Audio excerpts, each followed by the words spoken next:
So in the previous సెషన్లో మనం secularism అంటే ఏంటి, సెక్యులరిజం ఫీచర్స్ ఎలా ఉంటాయి, ఛాలెంజెస్ ఏంటి, and various constitutional provisions related to the secularism, ఈ ఆస్పెక్ట్స్ అనేవి డిస్కస్ చేసాం.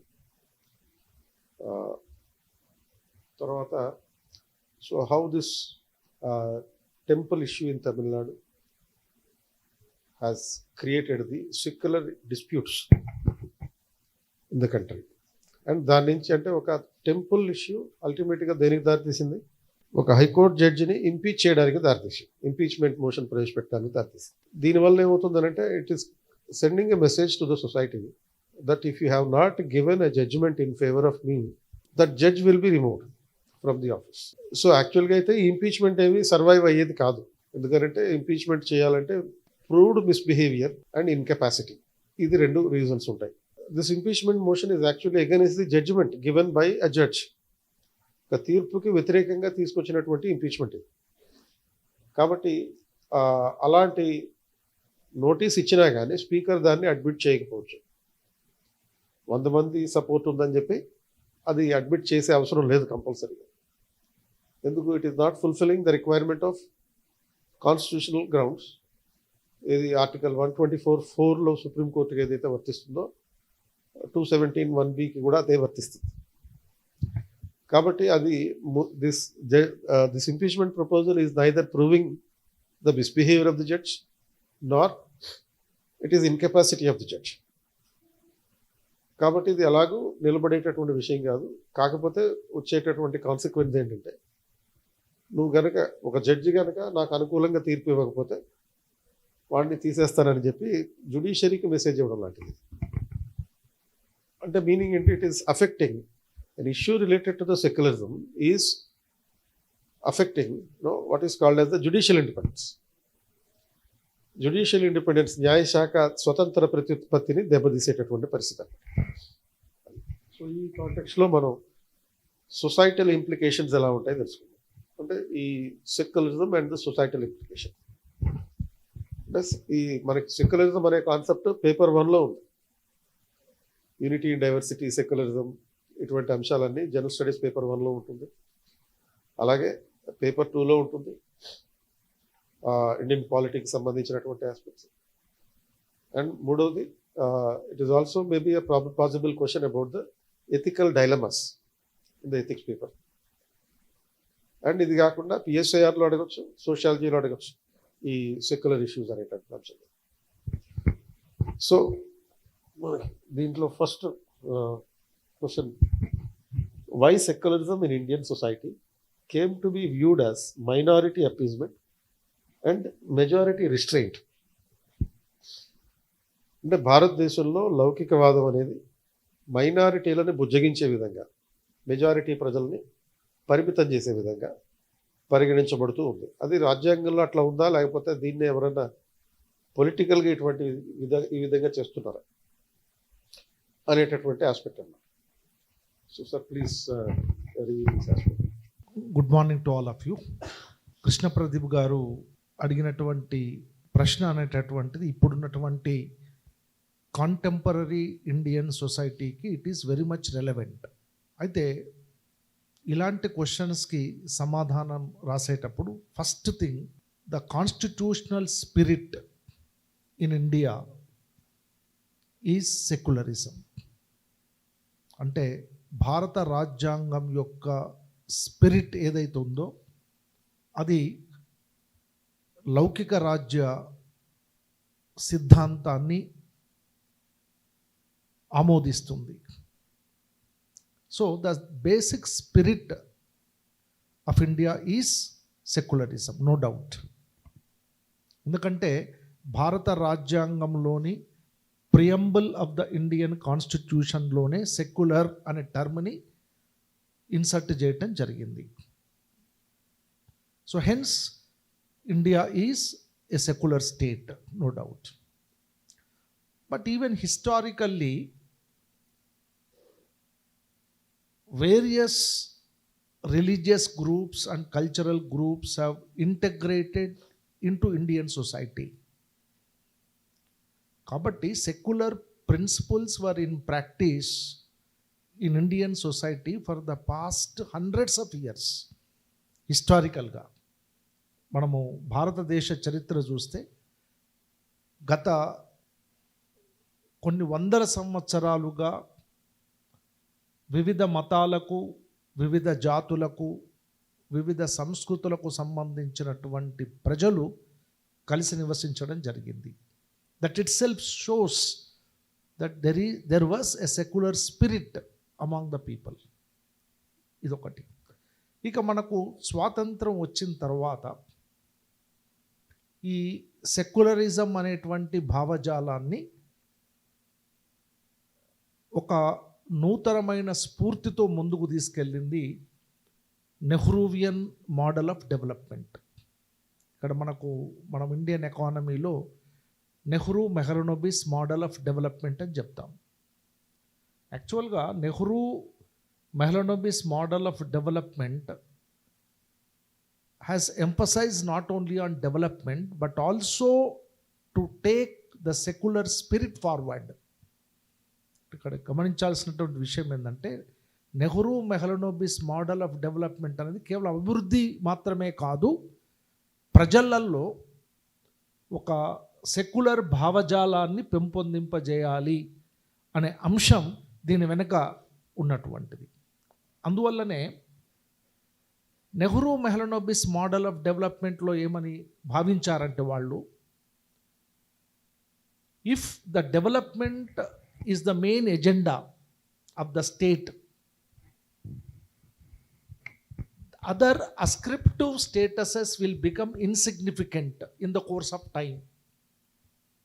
అంటే ఇక్కడ నెహ్రూవియన్ మోడల్ ఆఫ్ డెవలప్మెంట్లో వాళ్ళు ఆలోచించింది ఏంటంటే, అభివృద్ధి అనేటటువంటిది ఒక ప్రధానమైనటువంటి ఎజెండాగా కనుక ఉంటే, అభివృద్ధి ప్రక్రియ అనేటటువంటిది కనుక వేగంగా జరిగినట్లయితే ప్రజలు అభివృద్ధి పైన తమ జీవన నాణ్యతను పెంచుకునేటటువంటి అంశాలపైననే ప్రాధాన్యతనివ్వడం జరుగుతుంది. కాబట్టి ఈ అస్క్రిప్టివ్ వాల్యూస్ అంటాం. అస్క్రిప్టివ్ వాల్యూస్ అంటే ఏంటి? జన్మసిద్ధంగా సంక్రమించేటటువంటి అంతస్తులకు అంత ప్రాధాన్యత ఉండదు. అంటే ఏంటి? మతం కానీ, కులం కానీ, ప్రాంతం కానీ, ఈ విభేదాలు అనేటువంటివి తగ్గిపోతాయి. ప్రజలు కేవలము అభివృద్ధి స్ఫూర్తితోనే ముందుకెళ్ళటం జరుగుతుంది అనే భావన నెహ్రూ మెహ్లనోబిస్ మోడల్ ఆఫ్ డెవలప్మెంట్లో చెప్పడం జరిగింది.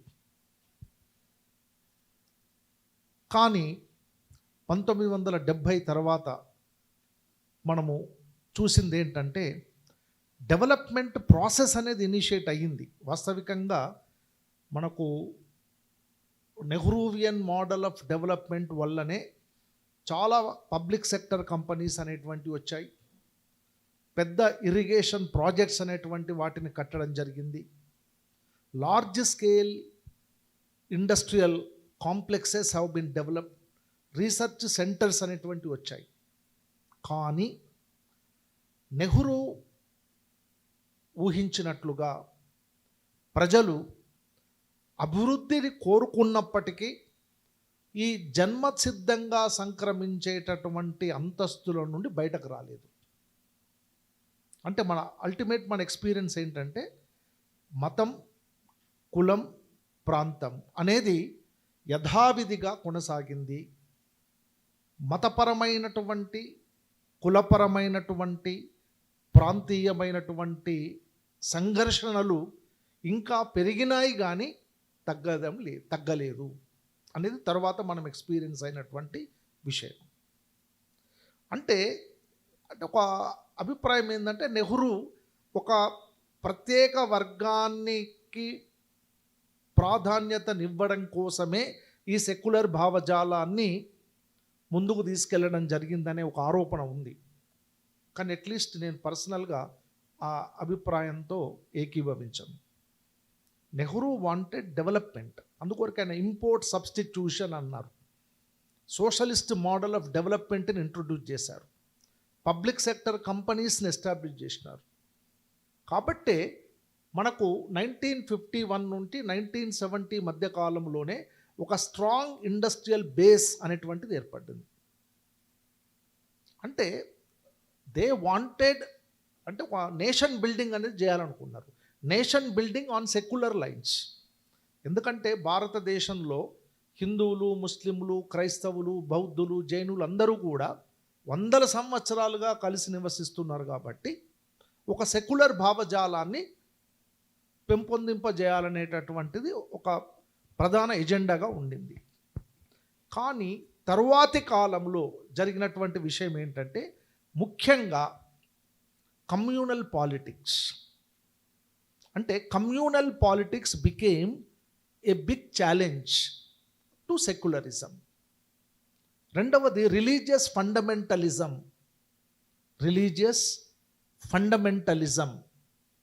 And religious fanaticism. మీరు ఈ టర్మినాలజీ నేను చాలా జాగ్రత్తగా వినియోగిస్తున్నా. మొదట కమ్యూనల్ పాలిటిక్స్, తర్వాత రిలీజియస్ ఫండమెంటలిజం, తర్వాత ఫెనటిసిజం. ఈ రకమైనటువంటి భావజాలం అనేది సెక్యులరిజం అనే భావజాలానికి చాలా ఛాలెంజ్గా పరిణమించింది. సో ఈ ప్రాసెస్లో రాజకీయంగా జాతీయ స్థాయిలో ఉన్నటువంటి పొలిటికల్ పార్టీస్ మైనారిటీ ప్రజలను ఒక ఓటు బ్యాంకుగా తయారు చేసుకునేటటువంటి ప్రాసెస్ మొదలైంది. అంటే ఇక్కడ ఒక మతానికి చెందిన ప్రజలు మరో మతాన్ని గౌరవించుకోవడానికి బదులు ఒక మతానికి చెందినటువంటి ప్రజలను ఓటు బ్యాంకుగా మార్చుకునేటటువంటి ప్రక్రియ మొదలయ్యింది. అక్కడి నుండి స్టార్ట్ అయిందే ఇప్పుడు కృష్ణ ప్రదీప్ గారు అడిగినట్టు appeasement of A particular religious group.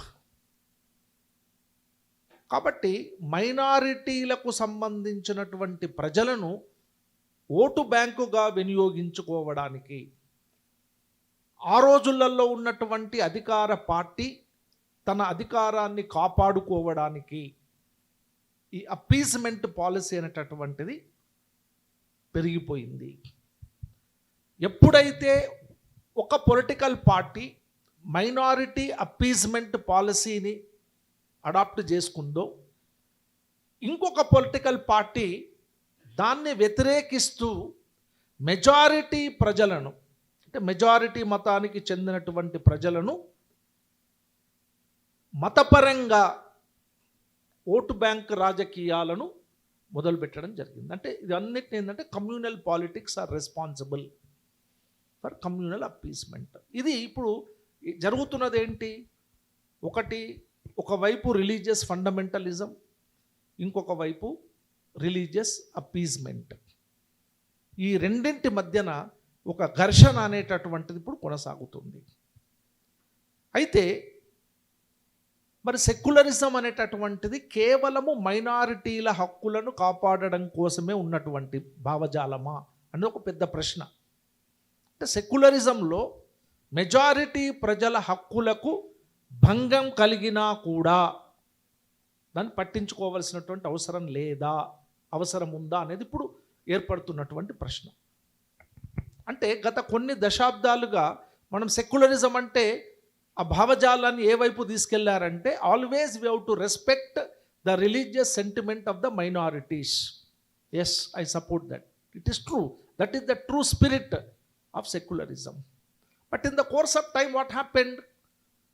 Because of increasing religious fundamentalism, certain minority religious groups are taking it as an advantage and resulting into a conflict between majority population and minority population. And every issue is given a political color and resulted into communal rights and communal violence. ఇవాళ research జరిగిన దాని ప్రకారము భారతదేశంలో 16 cities, 16 cities are more vulnerable for communal riots and communal violence. ఉదాహరణకి Delhi, Kanpur, Faridabad, then Hyderabad. So like that there are 16 cities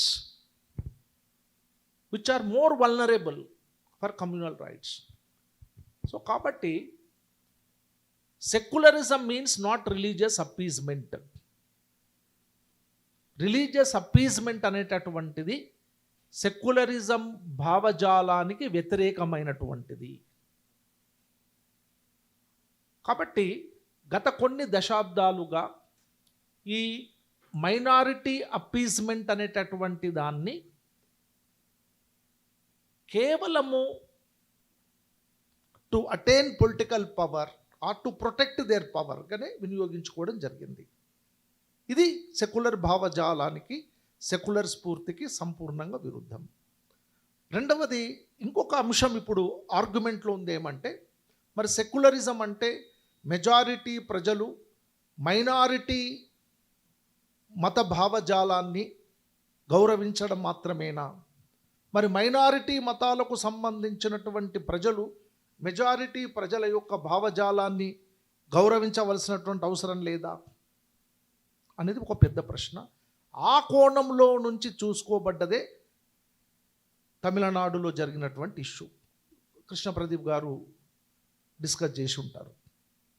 అంటే మతానికి సంబంధించి minority మతానికి సంబంధించిన ప్రజలకు ఎంతైతే హక్కు ఉంటుందో మెజారిటీ ప్రజలకు కూడా అంతే హక్కు ఉంటుంది. కాబట్టి చివరిగా మనం కన్క్లూడ్ చేయాల్సింది ఏంటంటే, సెక్యులరిజం అనేటటువంటిది ఏ మతానికి చెందిన వ్యక్తులైనా పరస్పరం అంటే గౌరవించుకోవడం, ఇరు మతాలకు సంబంధించినటువంటి భావజాలాన్ని గౌరవించడం అనేటువంటిది ఉన్నప్పుడే అది నిజమైన సెక్యులర్ స్పిరిట్.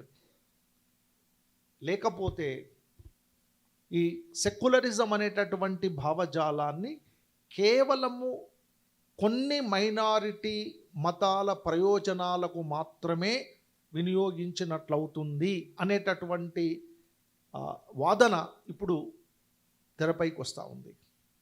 సో ఇలాంటి అంశాలను మనము చాలా బ్యాలెన్స్డ్గా అనలైజ్ చేయాల్సినటువంటి అవసరం ఉంటుంది. That is the essence of this question. Okay, thank you. So secular అనే వర్డ్కి మామూలుగా డిక్షనరీ మీనింగ్ ఏంటి?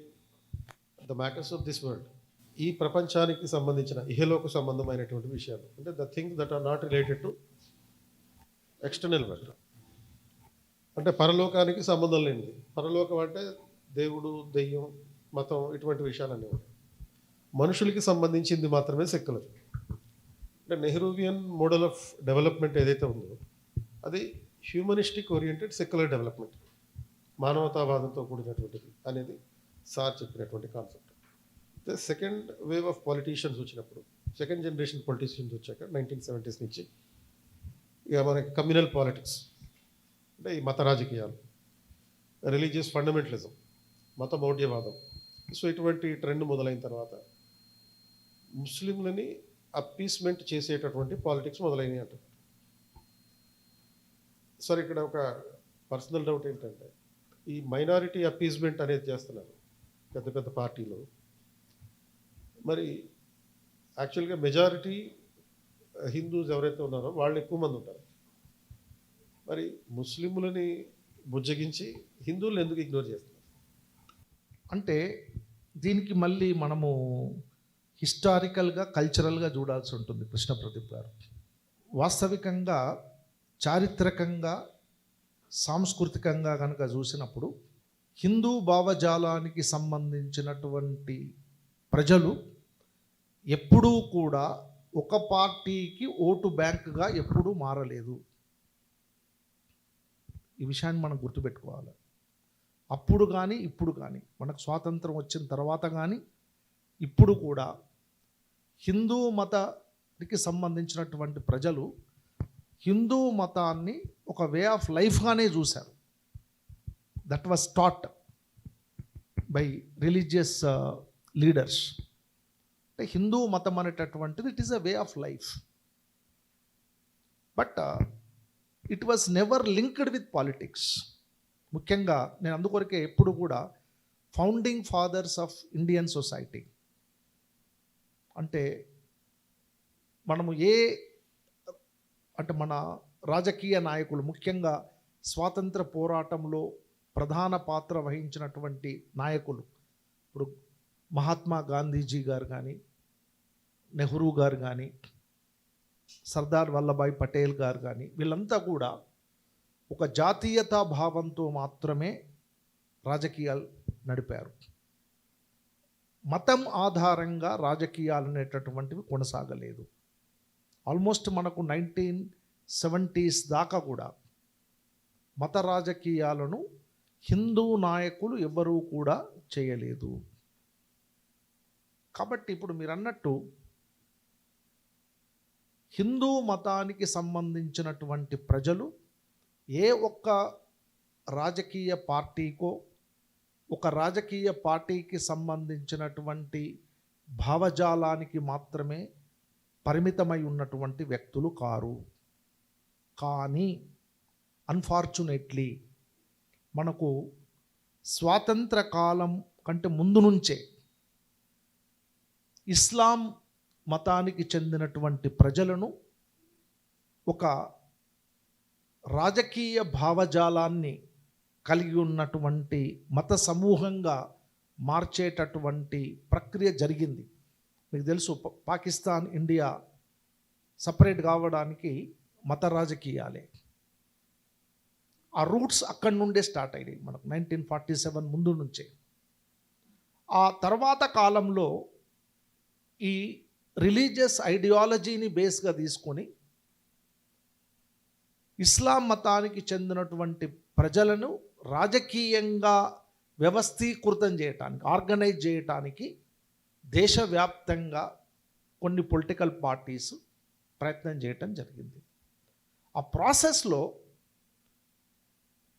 ఆనాడున్నటువంటి జాతీయ పార్టీ ఈ మైనారిటీ, ముఖ్యంగా ముస్లిం ప్రజలు ఎక్కడెక్కడైతే ఏ రాష్ట్రాలలో ఉన్నారో ఆ రీజనల్ పార్టీస్ని కూడా వాళ్ళకు అనుబంధంగా పెట్టుకొని వాళ్ళ యొక్క ఓటు బ్యాంకును తమ రాజకీయం కోసం వాడుకోవడం జరిగింది. అందువల్ల ఇక్కడ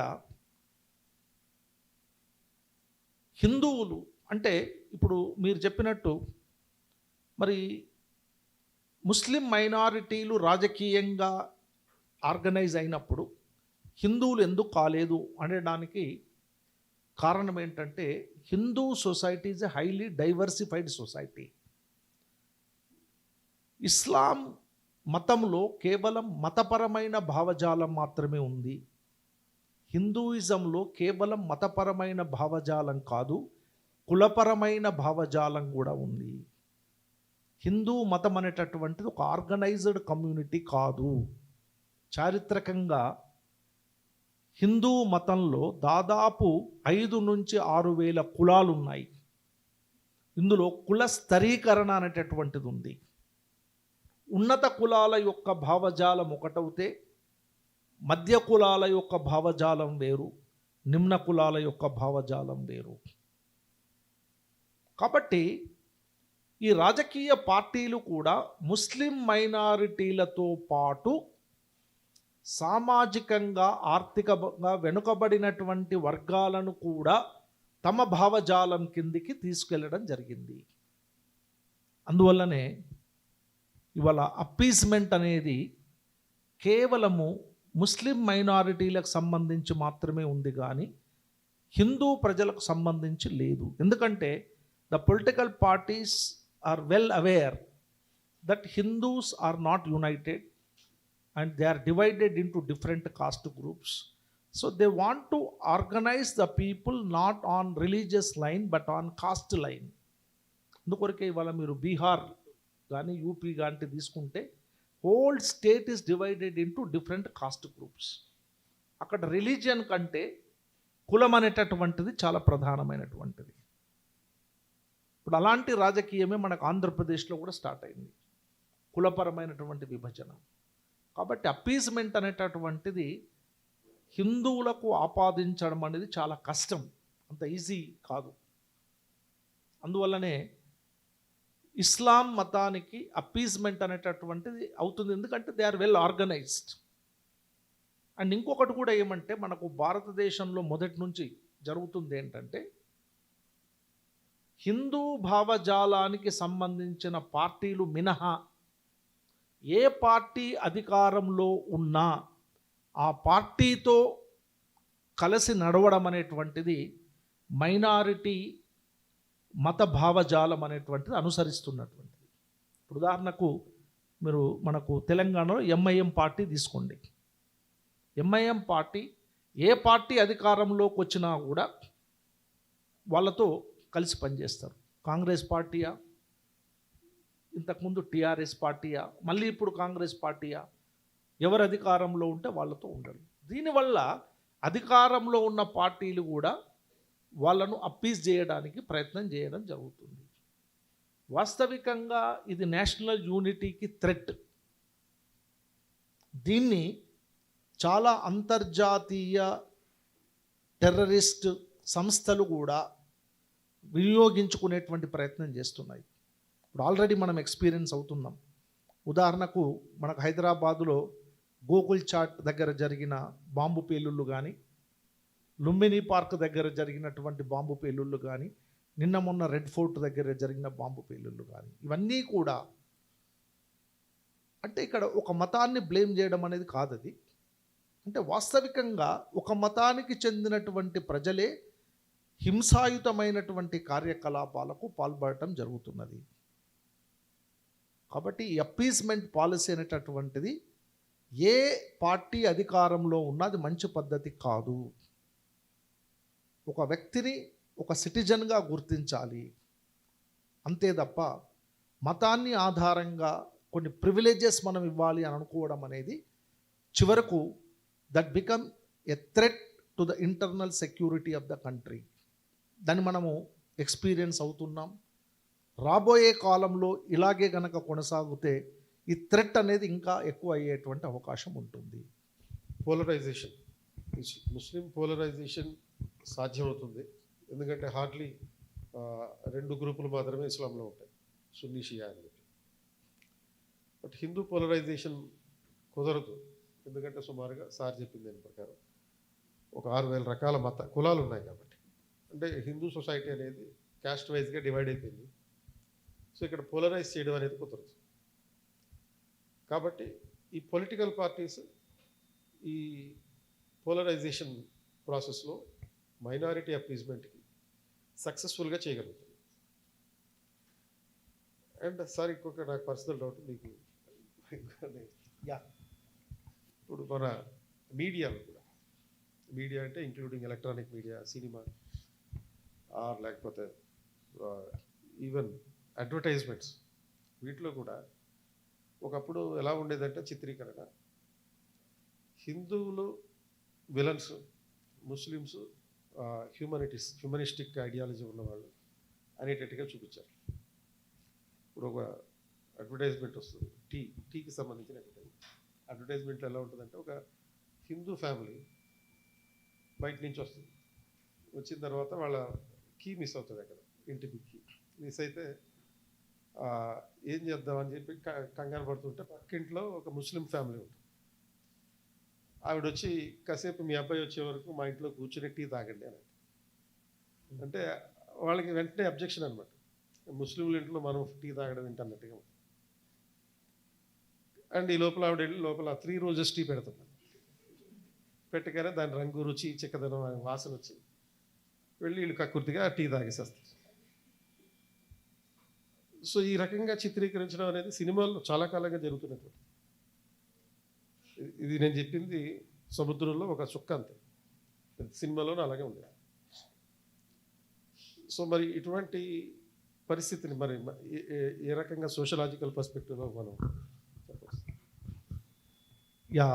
అంటే వాస్తవికంగా అంటే ఒక ప్లూరలిస్టిక్ సొసైటీలో ఎక్కడైనా కూడా ప్లూరలిజం అంటాం మనం. అంటే religious pluralism and cultural pluralism ఉన్నటువంటి సొసైటీస్. మనకు ఇండియా అనేది గత కొన్ని వందల సంవత్సరాలుగా ఒక ప్లూరలిస్ట్ సొసైటీ. అంటే బహుళ మతాలు, బహుళ సంస్కృతులను కలిగి ఉన్నటువంటి సమాజం. ఇక్కడ వాల్యూ న్యూట్రాలిటీ అనేటటువంటి దాన్ని పాటించాలి. సోషలాజికల్గా వాల్యూ న్యూట్రాలిటీ అంటే విలువల తటస్థత.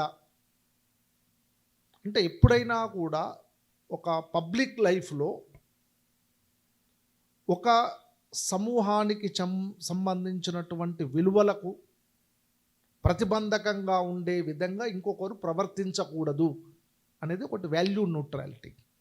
ఇప్పుడు దీన్ని మనము వాల్యూ న్యూట్రాలిటీ అనేటటువంటిది రాజకీయాలకు వర్తిస్తుంది, బ్యూరోక్రసీకి వర్తిస్తుంది. మనము బ్యూరోక్రసీలో కూడా చెప్తాము political neutrality is very important for a bureaucrat. రేపు మీరు ఐఏఎస్ ఆఫీసరు, ఐపీఎస్ ఆఫీసర్ అయిన తర్వాత మీ విధి నిర్వహణలో పొలిటికల్ ఇంక్లినేషన్ ఉండకూడదు అనేటటువంటిది ప్రధానమైనటువంటి విషయం.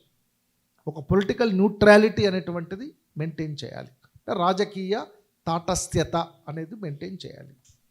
అట్లాగే కృష్ణ ప్రదీప్ గారు చెప్పినట్టు సినిమా రంగం కానీ, అడ్వర్టైజ్ రంగం కానీ, మీడియా రంగంలో కూడా ఒక విలువల తాటస్థ్యత అనేటువంటిది మెయింటైన్ చేయాలి. బట్ అన్ఫార్చునేట్లీ ఈ అన్ని రంగాలలో కూడా మతపరమైనటువంటి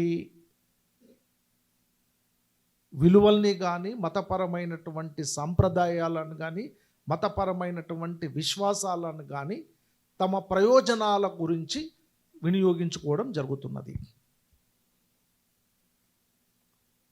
ఇప్పుడు సార్ చెప్పారు ఇది 3 రోజెస్ ఇది టీ పౌడర్ అని. In what way it is connected with religion? అంటే media has to behave in a very responsible way. ఎప్పుడైనా కూడా రాజకీయాలు కానీ, బ్యూరోక్రసీ కానీ, ఉద్యోగస్వామ్యం కానీ, మీడియా రంగంలో కూడా ఒక రెస్పాన్సిబుల్ బిహేవియర్ అనేటువంటిది చాలా అవసరము. పొలిటికల్ న్యూట్రాలిటీ, వాల్యూ న్యూట్రాలిటీ అనేవి చాలా అవసరము. బట్ అన్ఫార్చునేట్లీ ఇలాంటి దాన్ని పక్కన పెట్టి వాళ్ళ స్వప్రయోజనాల కోసం ప్రజలను చాలా ఇమీడియట్గా ఆకర్షించడం కోసం ఇలాంటి ప్రయత్నాలు అనేటువంటివి చేయడం జరుగుతుంది. సో దీనివల్ల అంటే మనకు it is a kind of wrong socialisation. మనకు సమాజంలో కూడా ఒకవైపు మనము సెక్యులర్ స్పిరిట్ అనేది ఉండాలని చెప్పుకుంటూ ఈవెన్ చిన్నపిల్లలకు కూడా చెప్తున్నారు. ఇప్పుడు ఒకప్పుడు వాస్తవికంగా పాత జనరేషన్ ఎడ్యుకేటెడ్ పీపుల్కి ఎవరి మతం ఏంటి, ఎవరి కులం ఏంటి ఎవరు అడగకపోయేవాళ్ళు. ఇవాళ చిన్నప్పటి నుండే మన కులం ఇది, వాళ్ళ కులం అది, వాళ్ళ ఇంటికి నువ్వు వెళ్ళొద్దు, మన మతం ఇది, వాళ్ళ మతం అది, వాళ్ళ ఇంటికి మనం వెళ్ళొద్దు అనేటువంటి సోషలైజేషన్, దీన్ని సాంఘికీకరణ అంటాం. So lot of defective socialization is going on through family, through politics and through media. కాబట్టి ఇప్పుడు మీరు మతాన్నే కాదు, ఈవెన్ చాలా విషయాలు, for example projection of women in indecent way. మనకు చట్టం ఉంది, ప్రొహిబిషన్ ఆఫ్ ఉమెన్ అనేది indecent representation of women act ఉంది. చట్టం ఉన్నా కూడా ఉమెన్ని ఒక ఇండీసెంట్గా ప్రొజెక్ట్ చేయటం అనేటువంటి జరుగుతుంది. ఇప్పుడు ఫర్ ఎగ్జాంపుల్ లిక్కర్కి సంబంధించినటువంటి అడ్వర్టైజ్మెంట్స్ ఉంటాయి. ఏం సంబంధం? సిగరెట్స్కి సంబంధించినటువంటి అడ్వర్టైజ్మెంట్స్ ఉంటాయి. విమెన్కి ఏం సంబంధం? అంటే ఇలాంటి వాటిపైన మొట్టమొదట నా అభిప్రాయం ఏంటంటే చట్టం చాలా కఠినంగా వ్యవహరించాలి. చట్టం అనేటువంటిది కఠినంగా వ్యవహరించడం లేదు. రెండవది సోషలైజేషన్, అసలు defective socialisation. Third public acceptance, అంటే ప్రజలు కూడా ఒక విలువలకు విరుద్ధమైనటువంటి అంశాలను స్వీకరిస్తున్నారు. దానికి అట్రాక్ట్ అవుతున్నారు. కాబట్టి ఇలాంటి కారణాల వల్ల ఈ ఒక కాన్ఫ్లిక్చువల్ యాటిట్యూడ్ ఉండేటటువంటి విధంగా అడ్వర్టైజ్మెంట్స్ అనేటువంటివి రావడానికి కారణభూతం అవుతూ ఉన్నాయి. కాబట్టి అల్టిమేట్లీ ఏంటంటే ప్రజల యాటిట్యూడ్లో మార్పు రావాలి. ప్రజలు యాక్సెప్ట్ చేసినంత వరకు ఇలాంటి సంఘటనలు జరుగుతూనే ఉంటాయి. కాబట్టి to what extent people are rejecting such kind of అంటే అడ్వర్టైజ్మెంట్స్ కావచ్చు or such kind of attitude అనేటువంటిది చాలా ఇంపార్టెంట్. అన్ఫార్చునేట్లీ ఈవెన్ భారతదేశంలో యువత కూడా ఎన్ని డీవియంట్ యాక్టివిటీస్ జరిగినా కూడా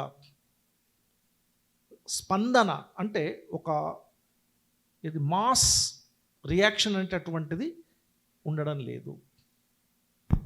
ఇలాంటి కారణాలు మనం చెప్పవచ్చు. Good morning, all of you. My question is for KP sir. Sir, how India secularism is different from pre-42nd Amendment to post-42nd Amendment, which was brought in 1976 under the reign of Indira Gandhi government? So 42nd amendment మనకి 1976లో emergency టైంలో చేయబడింది. దాని ద్వారా ప్రియాంబుల్లో ఈ socialist, secular, integrity అనే 3 పదాలు చేర్చారు. So స్వతంత్రానికి 1976 42nd అమెండ్మెంట్కి ముందు ప్రియాంబుల్లో సెక్యులరిజం అనే పదం లేదు. అండ్ 76లో తర్వాత 42nd అమెండ్మెంట్ తర్వాత ప్రియాంబుల్లో ఆ పదం ఇన్కార్పొరేట్ చేయబడింది. అది basic variation. And before 42nd amendment secularism was implied in the Indian constitution and now it is explicit after the 42nd amendment. Explicit అంటే ప్రస్ఫుటంగా చేర్చబడినటువంటి. అయితే 42nd అమెండ్మెంట్ కన్నా ముందే ఆర్టికల్ 25(2)(b)లో మనకి ప్రత్యేకంగా సెక్యులర్ అనే పదం ఉంది. ప్రియాంబుల్లో లేదు తప్ప ఇక్కడ ఆర్టికల్ 25 దగ్గర అయితే ఉంది. సో ఆర్టికల్ 25 దగ్గర ఈ 1B అనేటటువంటి ప్రొవిజన్లో సబ్ క్లాజ్లో హిందూ మతానికి చెందిన వివిధ మతాలు ఉంటాయి. అంటే హిందూ మతం అంటే ఇందాక చెప్పాను మీకు, only Hindus according to article 25 is not Hindus but also includes Jains, Sikh and the Buddhists. ఈ 4 కలిపి హిందూస్ అని అంటారు ఈ ఆర్టికల్ 25 ప్రకారం. సో ప్రభుత్వం ఈ హిందూ దేవాలయాల్లో ఎవరికైనా ప్రవేశం కల్పించవచ్చు.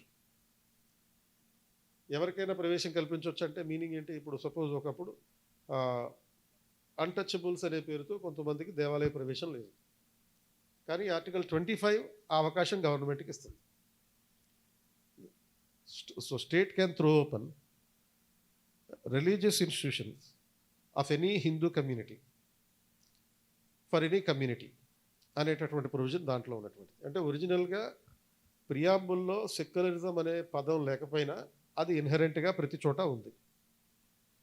భారత రాష్ట్రపతి అవ్వాలంటే ఏ మతస్థుడైనా అవ్వచ్చు, భారత పౌరుడే ఉంటే చాలు. అందుకనే మనకి ఆల్మోస్ట్ 4 మైనారిటీ ప్రెసిడెంట్స్ ఉన్నారు. అలాగే తర్వాత ఈ ఎంపీ అవ్వాలంటే ఆర్టికల్ 84 ప్రకారం భారత పౌరుడే ఉంటే చాలు, ముస్లిమా హిందువా ఏమీ అడగరు. ఒరిజినల్గా కాన్స్టిట్యూషన్లో ఉన్నది. ఆర్టికల్ 325, 326 ద్వారా రైట్ టు ఓట్ ఇచ్చారు ప్రతి కమ్యూనిటీకి సంబంధించిన వాళ్ళకి. So the only basic difference before 42nd amendment and after 42nd amendment is it was implied in the Indian constitution before 42nd amendment. Now it is explicit in the preamble. ప్రస్ఫుటంగా ప్రియాంబుల్లో రాజ్యాంగం సాధించాల్సిన లక్ష్యాల్లో భాగంగా పెట్టారు. అంటే preamble contains the ideals of the constitution to be achieved, the goals to be achieved. కాబట్టి లౌకిక తత్వాన్ని సాధించడం భారత రాజ్యాంగం ప్రభుత్వానికి నిర్దేశించిన లక్ష్యం, ఆదర్శంగా చెప్పడం జరుగుతుంది అన్నమాట. సో అంటే ప్రభుత్వం సాధించడం అంటే ఎవరు? మీరు సాధించాలి దాన్ని. ఇప్పుడు మహమ్మద్ దరేజ్ అని చెప్పి ఒక జిల్లా కలెక్టర్ ఉండేవాడు ఇక్కడ తమిళనాడు. సో ఈ పేరులో చూస్తుంటే మనకు తెలిసిపోతుంది అతను ఒక ముస్లిం అని చెప్పి. జిల్లా కలెక్టర్ తమిళనాడులో పనిచేసేవాడు ఒక జిల్లాలో. ఈయనకి ఒక రికార్డు ఉంది, 120 పెళ్ళిళ్ళని ఆపేశాడు. మామూలుగా ఆ సంఖ్య ఇంకా పెరుగుతూనే ఉందనుకో. 2007లో అతను సర్వీస్లో జాయిన్ అయ్యాడు. సర్వీస్లో జాయిన్ అయినప్పటి నుంచి 120 పెళ్ళిళ్ళు ఆపేశాడు. ఈ 120 పెళ్ళిళ్ళలో 100 పెళ్ళిళ్ళు ముస్లింల పెళ్ళిళ్ళు. ఇదే రోగం, ఏమై రోగం తనకి పెళ్ళిళ్ళు ఆపేయడానికి అంటే ఇవన్నీ కూడా child marriages.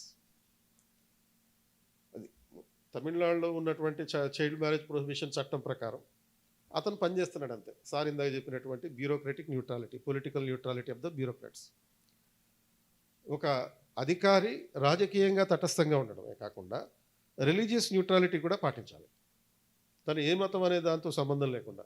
By profession he is a doctor, MBBS చదివాడు, సివిల్ సర్వీస్ రాసి కలెక్టర్ అయ్యాడు. And he knows the medical and health related consequences of a child marriage. అంటే ఒక అమ్మాయికి 16 సంవత్సరాల లోపల పెళ్లి చేసేస్తే, అంటే ఇస్లాం చట్టాల ప్రకారం ప్యూబర్టీ ఏజ్ దాటంగానే పెళ్ళిళ్ళు చేసేయచ్చు. 18 వచ్చినాయి, ఏమీ సంబంధం లేదు. కాబట్టి చైల్డ్ మ్యారేజెస్ అక్కడ ఎక్కువ జరుగుతున్నాయి. సో ఇన్ని మ్యారేజెస్ ఆపేస్తున్నాడు అని చెప్పి ఈ ముస్లిం మత పెద్దలందరూ ఇతనికి వ్యతిరేకంగా ధర్నాలు కూడా చేశారు. ధర్నాలు చేస్తున్నప్పుడు కూడా వాళ్ళ పక్క నుంచి వెళ్ళిపోయి వేరే మ్యారేజ్ ఆపడానికి వెళ్ళాడు. ఆ రేంజ్లో ఇతను తన తటస్థత పాటించాడు. అంటే ఎందుకు ఈ రకంగా చేస్తున్నావు నువ్వు, ఇతను ట్రాన్స్ఫర్ చేయాలని చెప్పి అన్నా కానీ ట్రాన్స్ఫర్ చేయలేదు అతను. ఏ జిల్లాలో అయితే కలెక్టర్గా ఉన్నాడో అక్కడే ఉంచాడు. Because he was maintaining that neutrality, not only political neutrality but also religious neutrality which is related to our constitution, ideals of the preamble.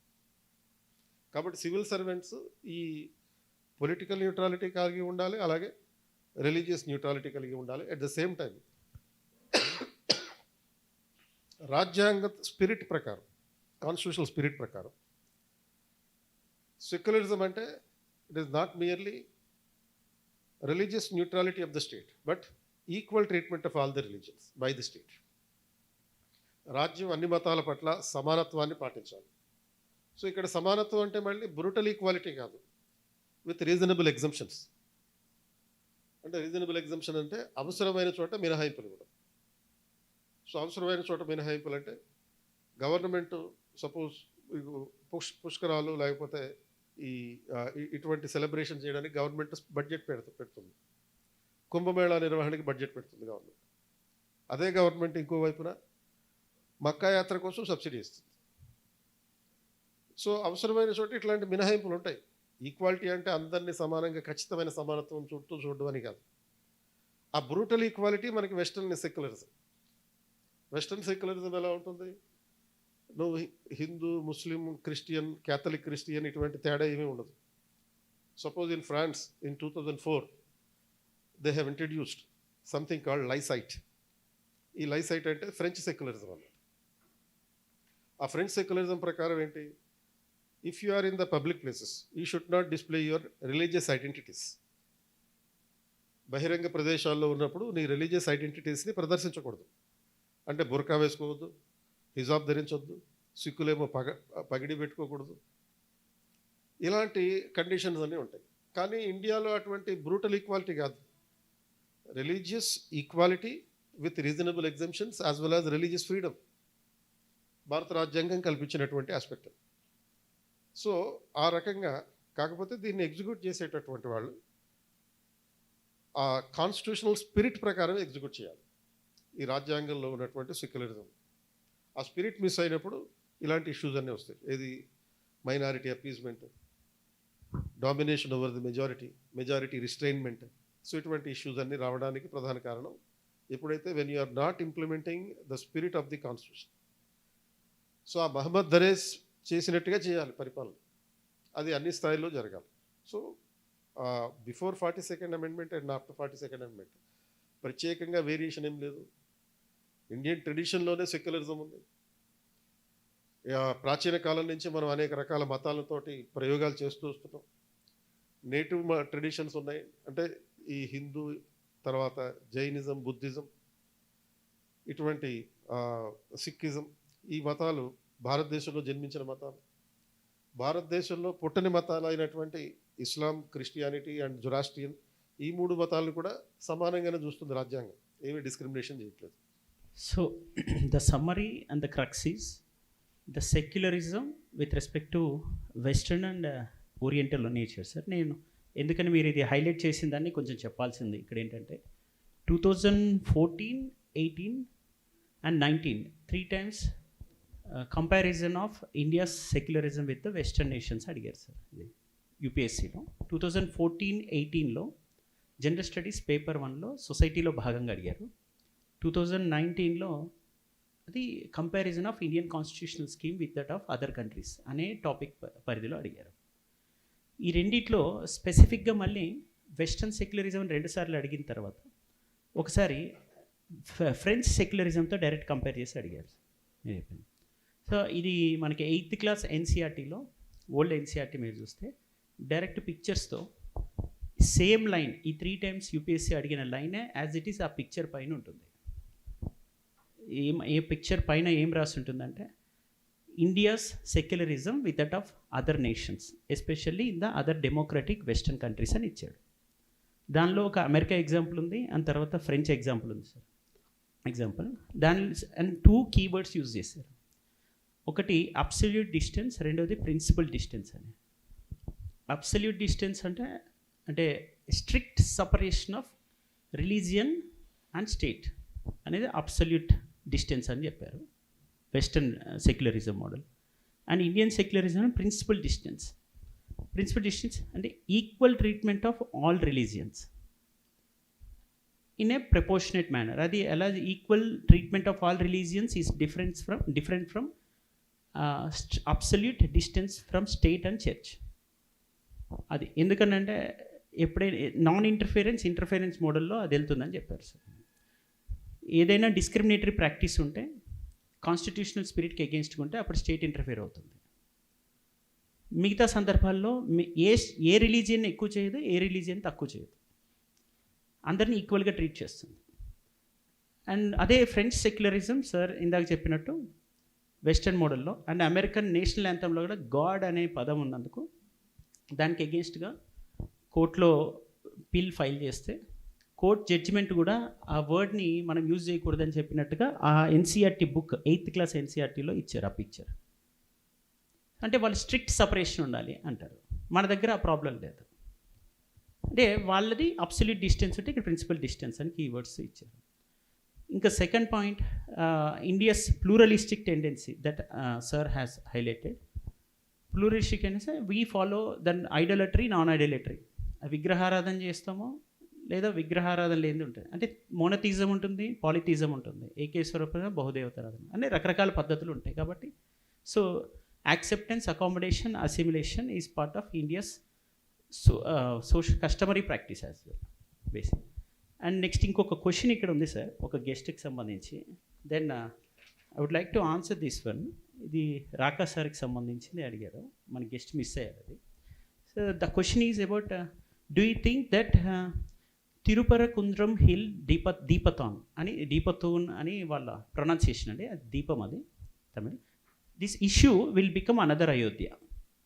అంటే ఈ కార్తీక దీపం అనేది ఆ హిల్ ఏదైతే కుంద్రం అనే హిల్ ఉందో అక్కడ మనం ఇది దీపాన్ని ముట్టించవచ్చా, అది మరొక అయోధ్య అవుతుందా, will it become another Ayodhya అని క్వశ్చన్ అది.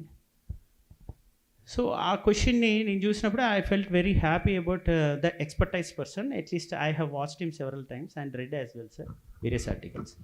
ఎందుకని అలా సార్ క్వశ్చన్ ఫ్రేమ్ చేస్తారో కేపీ సార్, బట్ దీని వెనకాల ఉన్న ఇంటెన్షన్ అయోధ్య అనే కాకుండా various aspects of historical Chronicles చూస్తే ఇప్పుడు తమిళనాడులో ఉన్న భరతనాట్యం ఏదైతే స్టేట్ డ్యాన్స్ ఫామ్ ఉందో అది భరతముని రచించిన నాట్యశాస్త్రంలో నుంచి ఇన్ఫరెన్స్ డ్రా చేసి దాన్ని ఆ భరతముని నాట్యశాస్త్రం కేంద్రంగానే అనేక క్లాసికల్ డ్యాన్స్ ఫామ్స్ వచ్చాయి. అందులో భరతనాట్యం చాలా కీలకమైంది.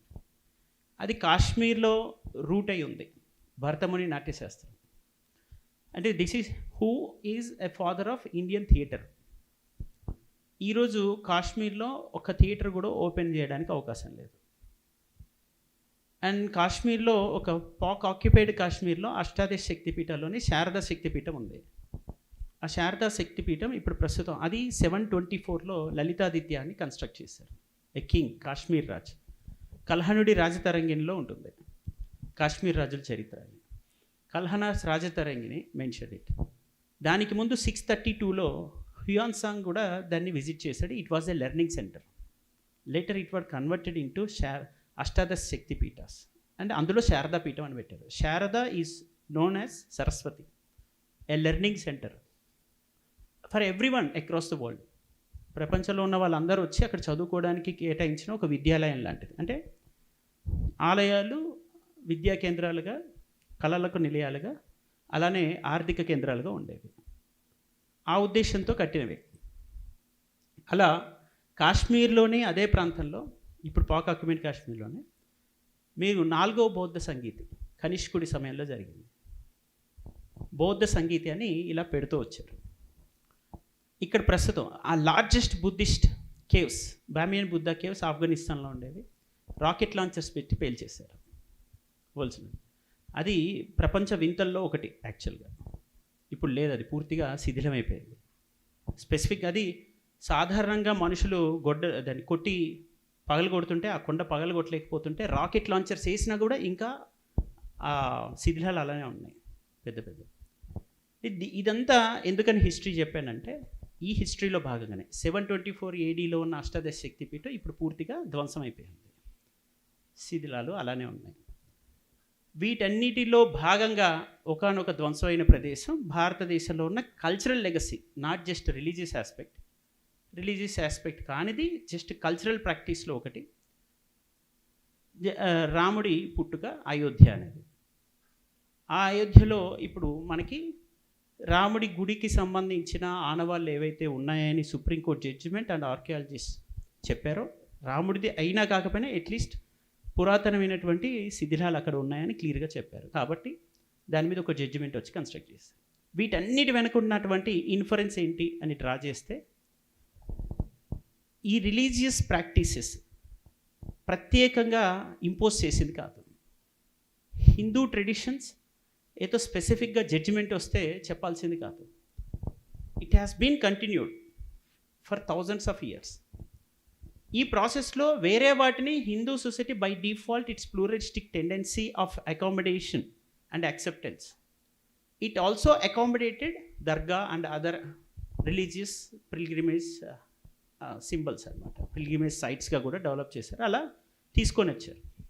సో ఈ ప్రాసెస్లో దీనికి సంబంధించిన జడ్జిమెంట్ అండ్ డిస్కషన్ అనేది ఇక్కడ ఉన్నటువంటి కల్చరల్ రైట్స్కి వైలేట్ అయ్యేటట్టుగానే ఉంది, కానీ ఇక్కడున్న హిందూ ట్రెడిషన్స్ని గుర్తించినట్టే ఉంది. కానీ ఎప్పుడైనా ఈ డిస్కషన్ వేరే రిలీజియస్ పిల్గ్రిమేజ్ సైట్స్కి జరిగిందా అని ఆలోచిస్తే సోషియాలజీ అవ్వాలి తెలుసు. అంటే మన నోషన్స్ కొన్ని ప్రీజుడీస్ అయిపోయి ఉంటాం కదా, ముందే జడ్జ్ చేసి ఉంటాం, అది కూడా నెగిటివ్గా జడ్జ్ చేసి ఉంటాం. అంటే హిందూ ప్రాక్టీసెస్ ట్రెడిషన్స్ మాట్లాడడం అనేది ఏదో నెగిటివ్ ఆస్పెక్ట్ అని ప్రీజుడీస్ అయిపోయి ఉంటాం. ఒక మెజారిటేరియనిజం అనే ప్రీజుడీస్ అయిపోయి ఉంటాం. కోర్ట్ జడ్జిమెంట్ వచ్చిన తర్వాత కూడా మాట్లాడడానికి మనం ప్రీజుడీస్ అయిపోయి ఉంటాం. సో టోటల్ హిస్టరీ చూస్తే వాటి డిస్ట్రక్షన్ని ఆపడానికి, ఇప్పుడున్న కాంటెంపరీ డిస్ట్రక్షన్ కూడా చూస్తున్నప్పుడు వీటిని అడ్రస్ చేయడానికి మనము ఓపెన్గా మాట్లాడాల్సినటువంటి జనరేషన్గా నేను భావించి ఇది చెప్పాలని చెప్పాను sir. And one more important aspect that history is forgotten more number of times.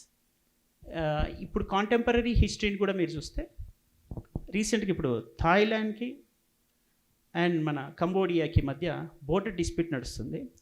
బోర్డర్లో కరెక్ట్గా కుమారస్వామి పెద్ద విగ్రహం ఉంది, దాన్ని ఇటీవలే కూల్చారు. మినిస్ట్రీ ఆఫ్ ఎక్స్టర్నల్ అఫైర్స్ దాని మీద ఇప్పుడే స్పందించింది. ఈ సెంటిమెంట్స్ని హర్ట్ చేయకుండా సెక్యులర్ డిస్ప్యూట్స్ని సాల్వ్ చేసుకోవచ్చు అని చెప్పింది. ఇప్పుడు ministry of external affairs official note release చేసింది.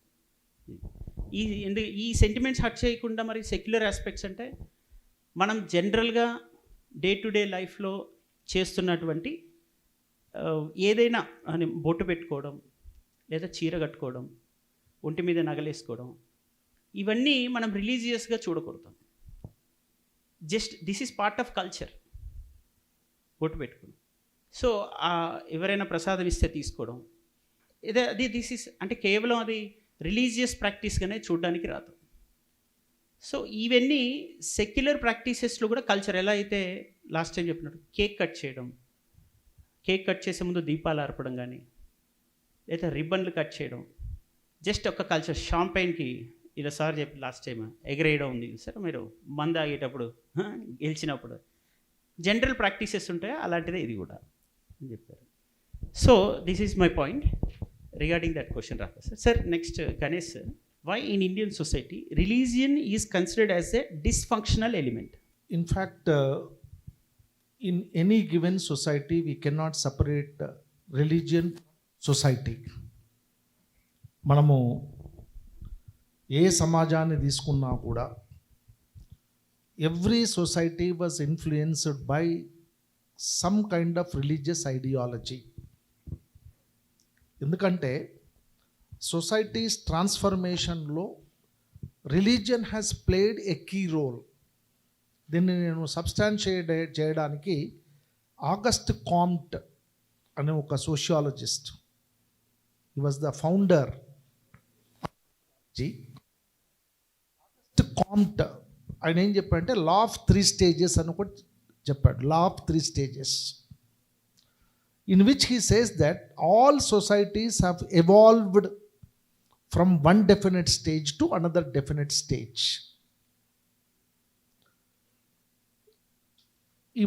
ఇందులో 3 స్టేజెస్ గురించి చెప్పాడు. First stage was the theological stage, second metaphysical stage and third scientific stage. అంటే human civilization was very much influenced by religion. Religion and religious beliefs, religious rituals and ideologies were part of human life. Then you may ask me, what is religion? From sociological point of view, religion means not that believing in some supernatural powers. It need not be. చాలా వరకు మనం మతం అంటే ఏమనుకుంటాము, మానవ అతీత లేదా ప్రకృతి అతీత శక్తుల యందు ఉన్నటువంటి నమ్మకం లేదా విశ్వాసం అని చెప్తుంటాం. దాన్ని మనము గాడ్ అని అంటుంటాం. But it is not like that. From sociological point of view, religion is a moral philosophy. Religion is an ethical philosophy. That is why according to the social scientist and the scientist, they said that religion and science can coexist. ఏ సమాజంలో అయినా కూడా మతము, సమాజము అంటే science కూడా, ఏ సమాజంలోనైనా కూడా మతము మరియు సైన్స్ అంటే విజ్ఞాన శాస్త్రం రెండు సమాంతరంగా కొనసాగుతాయి. Then science always promotes materialistic culture. Science always promotes what? Materialistic culture or materialistic advancement of the society. But if the materialistic culture alone dominate the society, there is every possibility of deviance. సమాజంలో భౌతిక సంస్కృతి అనేటువంటిది ప్రాబల్యంలో ఉన్నట్లయితే, మానవ జీవితాన్ని dominate చేసినట్లయితే అక్కడ డీవియన్స్కి, క్రైమ్కి చాలా అవకాశం ఉంటుంది. ఇప్పుడు సింపుల్ ఎగ్జాంపుల్ నేను ఇస్తాను. ఒకటి, మీరు ఇప్పుడు internet technology, software technology, computer technology చాలా వేగంగా అభివృద్ధి చెందింది. దానివల్ల చాలా ప్రయోజనాలు ఉన్నాయి. కానీ ఆ టెక్నాలజీని వినియోగించి భయంకరమైనటువంటి క్రైమ్ అనేది పెరిగింది. ఒకటి డిజిటల్ అరెస్ట్. ఇవాళ డిజిటల్ అరెస్ట్ అనే టెక్నాలజీని యూజ్ చేసి ఎకనామిక్ క్రైమ్స్ అనేవి జరుగుతున్నాయి. అదేవిధంగా technology is used to exploit the women. Today large number of women across the globe are exploited by using technology. అంటే దీనికి కారణం ఏంటి? ఎక్కడో మోరల్ ఫిలాసఫీ అనేది లేకపోవడము. అందుకొరకే from sociological point of view, ఇప్పుడు ఎమైల్ దుర్ఖైమ్ అని ఒక సోషియాలజిస్ట్, ఎమైల్ దుర్ఖైమ్ అనే sociologist, he was an agnostic. he was non-believer of religion and non-believer of God. But still he says, every society needs a religion. But here what? Always manamu religion ni belief in supernatural powers ga చూడకూడదు. We have to look at religion as what?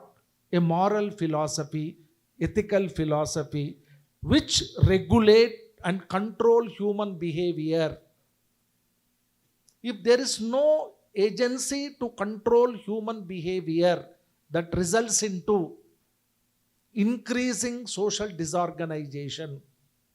అంటే సమాజం అనేది సోషల్గా collapse కావడానికి అవకాశం ఉంటుంది. So some mechanism is required.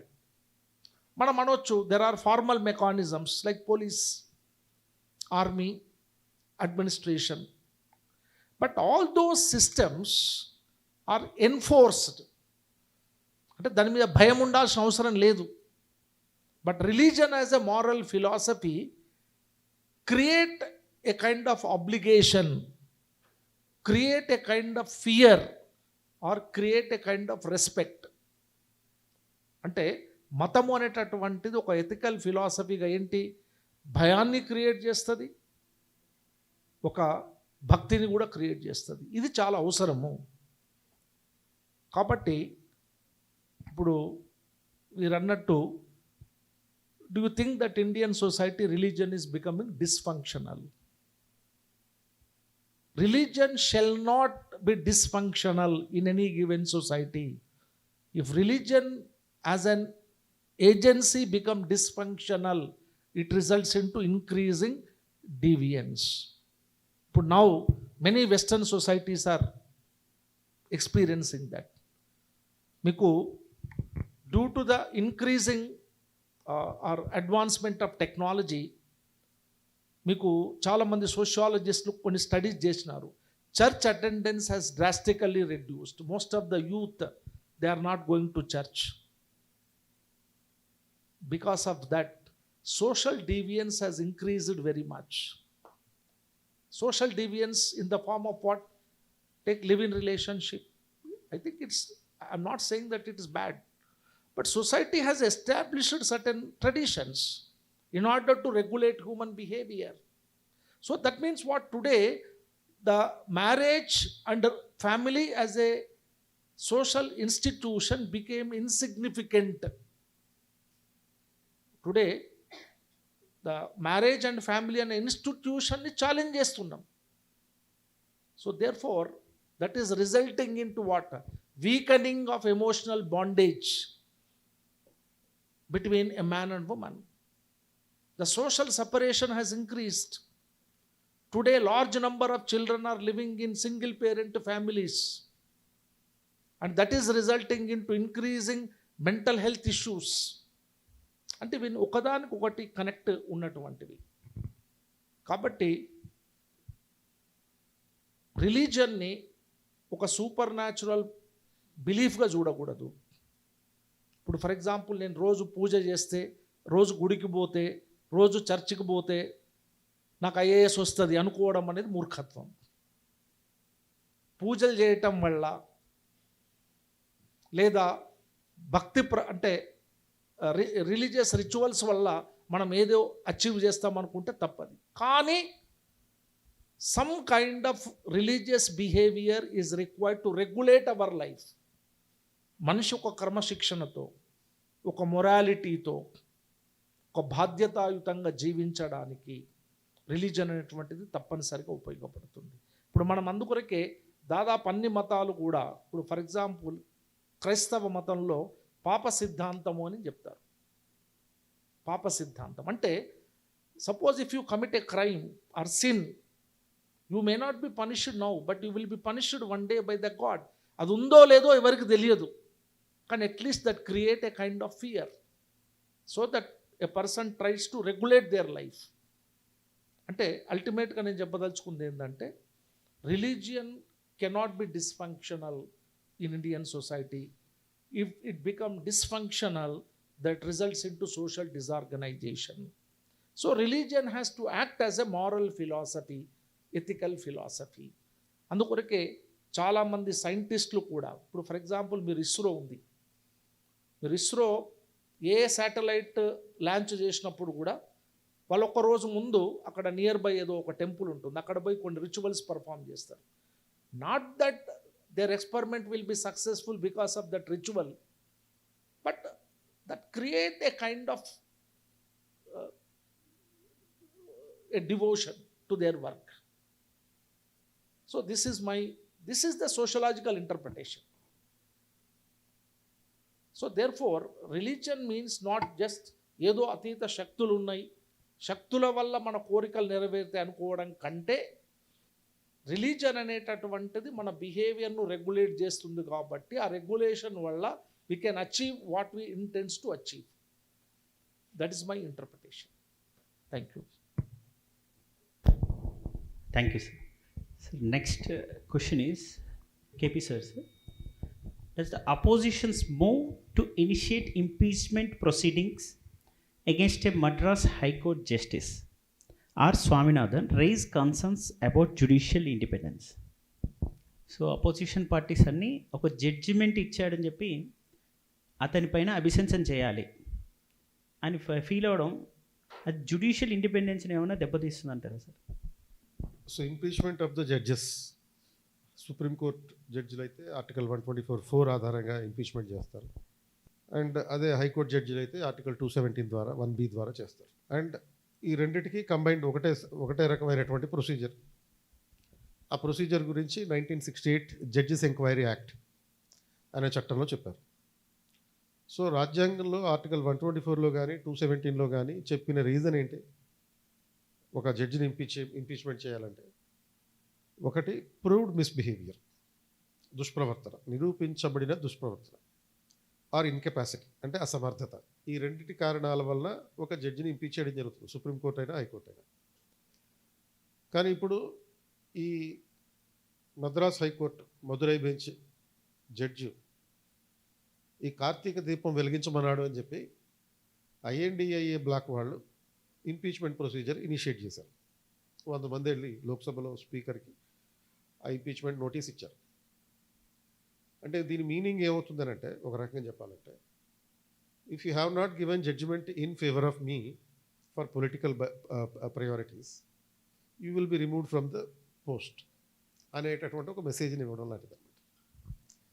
అంటే అప్పుడు ఏమవుతుంది? భయపెట్టడం. ఇది ప్రస్తుతం దేశంలో జరుగుతున్నటువంటి బెదిరింపు రాజకీయాలు అంటుంది.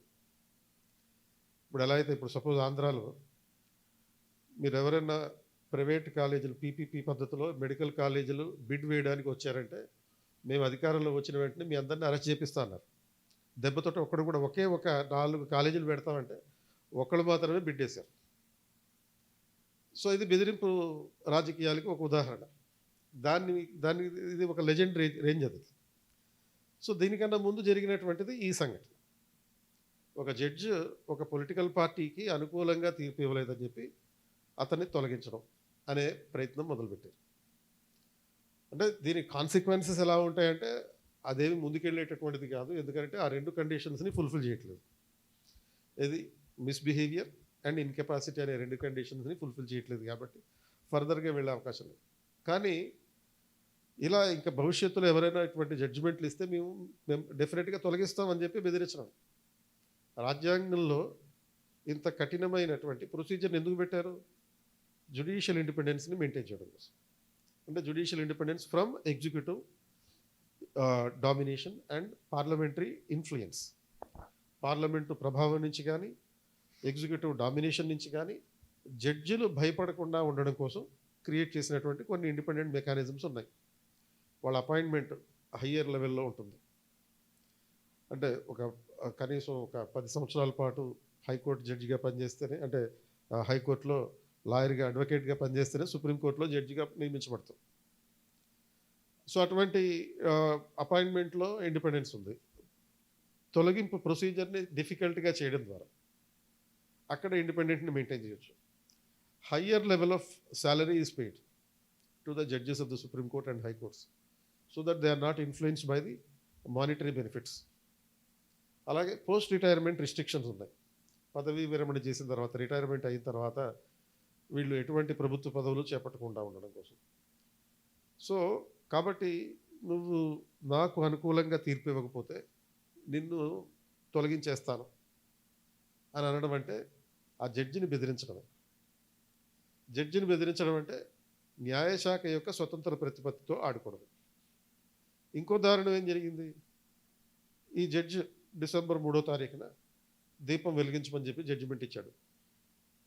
ఇచ్చిన తర్వాత జిల్లా కలెక్టర్ నేను దీనికి అనుమతి ఇవ్వను అంటాడు. అంటే హైకోర్టు జడ్జి చెప్పినా కానీ అనుమతి ఇవ్వట్లేదు.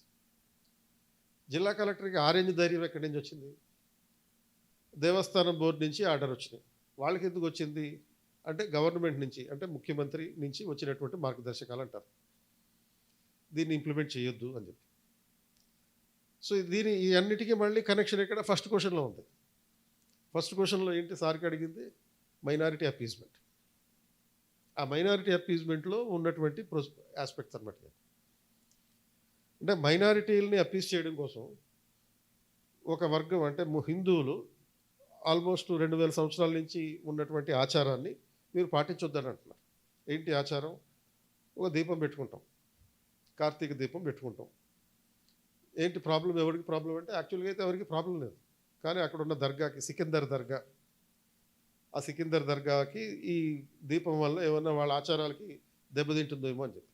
దీనికి దానికి చాలా గ్యాప్ ఉంది. యాక్చువల్గా ఒరిజినల్గా ఆ కొండ ఏదైతే ఉందో ఆ కొండ ఎప్పుడు 6-7 శతాబ్దాల్లోనే ఆ కొండ మీద ఈ దీపం స్తంభం ఏర్పాటు చేశారు. అండ్ ఈ దర్గా అనేది ఈ మధ్యకాలంలో వచ్చినటువంటిది. ఈ ఒక 200-300 సంవత్సరాల చరిత్ర కూడా లేదు దానికి. సో ఇందాక భవానీ శంకర్ సార్ చెప్పినటువంటి మరో అయోధ్య అయ్యే అవకాశం ఉందంటే ఈ ఆస్పెక్ట్స్ ఆధారంగా.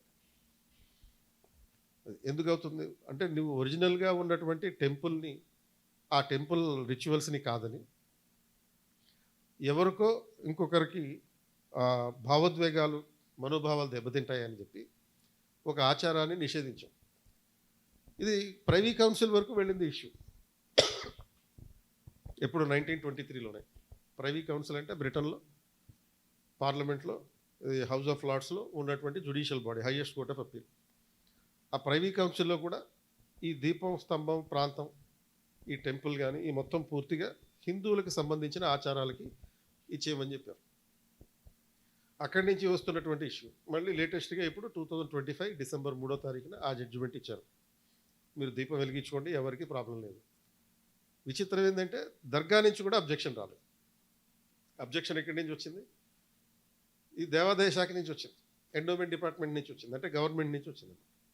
దేవాదాయ శాఖ ఏం చేయాలి? ఈ హిందూ టెంపుల్స్లో ఉండే రిచువల్స్ని సక్రమంగా నిర్వహించేటట్టు చేయాలి. కానీ వాళ్ళేమో అడ్డుపడుతున్నారు, నిర్వహించకుండా అడ్డుపడుతున్నారు. ఫైనల్గా దీని మీద మళ్ళీ నెక్స్ట్ డే ఇంకో కేసు పెట్టారు. ఏదో ఆ జడ్జిమెంట్ ఇంప్లిమెంట్ చేయట్లేదు, బ్రీచ్ ఆఫ్ జడ్జిమెంట్ అని చెప్పి మళ్ళీ ఇంకో కేసు పెడితే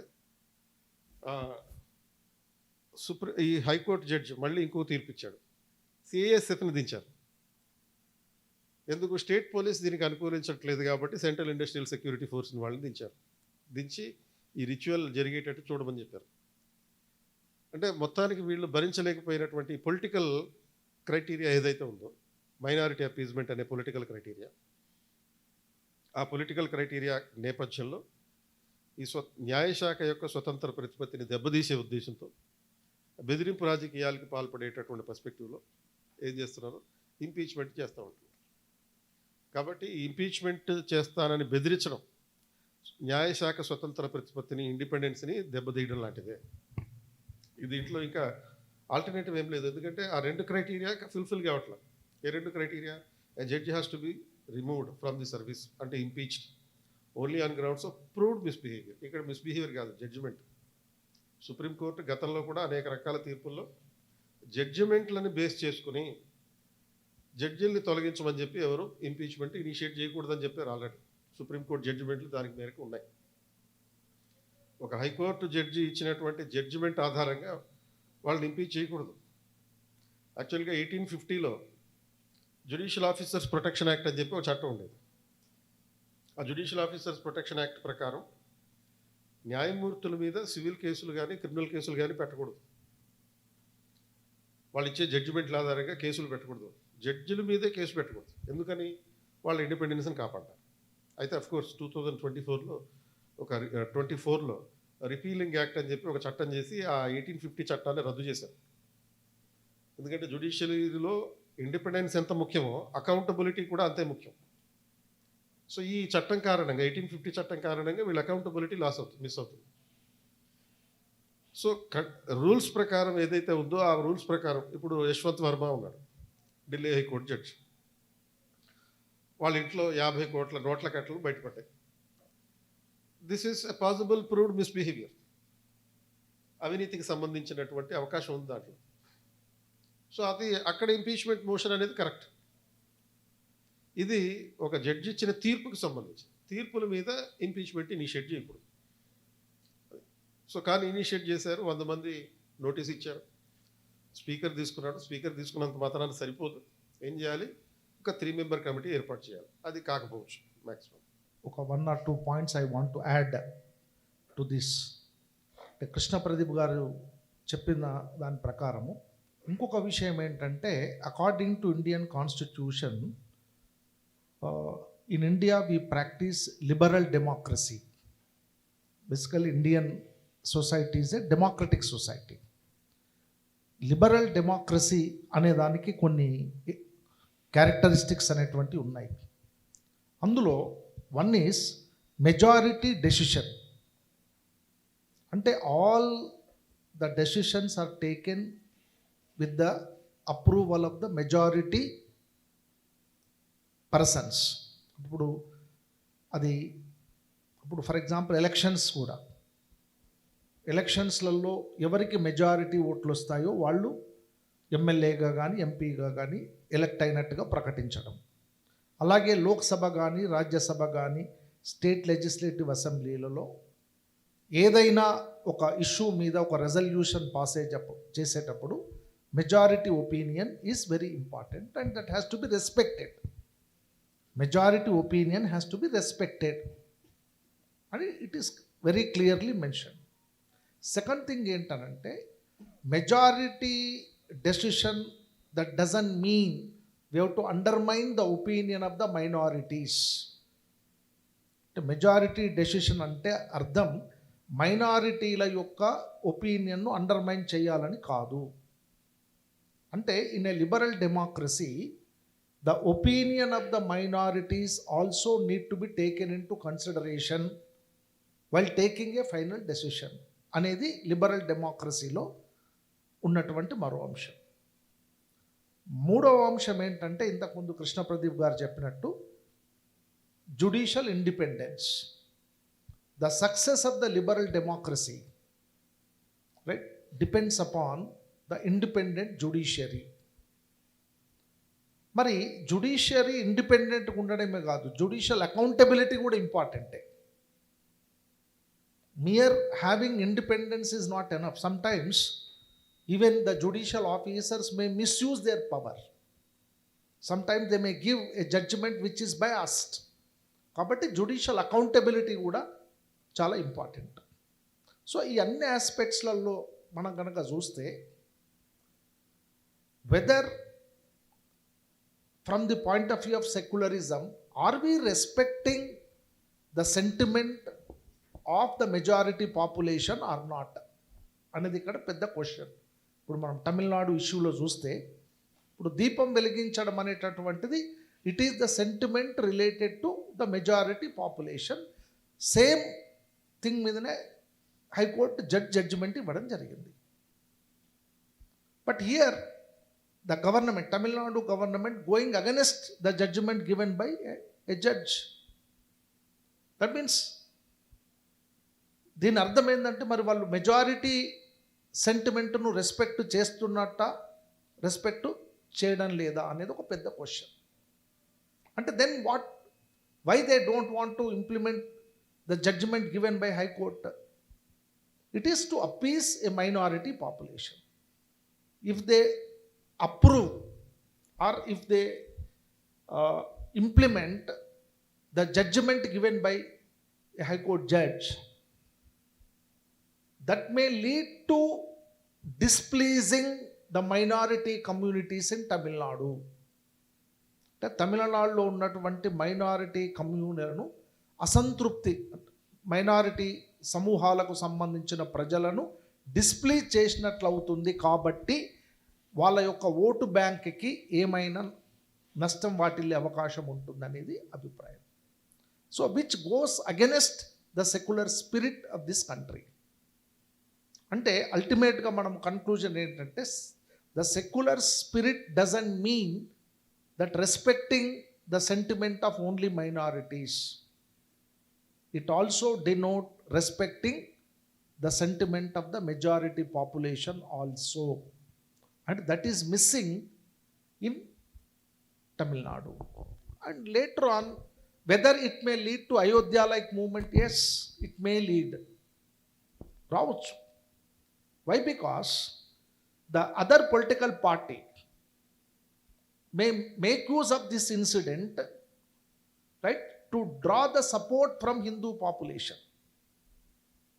అయోధ్యలో ఏదైతే జరిగిందో ఆ ఇన్సిడెంట్ తమిళనాడులో కూడా లేవనెత్తేటటువంటి అవకాశం ఉంది. అంటే ఒక పొలిటికల్ పార్టీ ఒక మెజారిటీ ప్రజలకు సంబంధించినటువంటి మత సెంటిమెంట్లను అమలు చేయనప్పుడు ఆ మెజారిటీ పాపులేషన్కు సంబంధించినటువంటి రాజకీయ పార్టీలు ఈ అంశాన్ని ఆసరాగా తీసుకొని అయోధ్య లాంటి ఉద్యమాన్ని చేపట్టొచ్చు. అలాంటి ఉద్యమం రేపు వచ్చే ఎలక్షన్ల వరకు కొనసాగవచ్చు. అది అవకాశం ఉంది అనే కన్క్లూజన్ మాత్రం మనం ఇందులో డ్రా చేయవచ్చు. Just I wanted to add these 2-3 points. Thank you.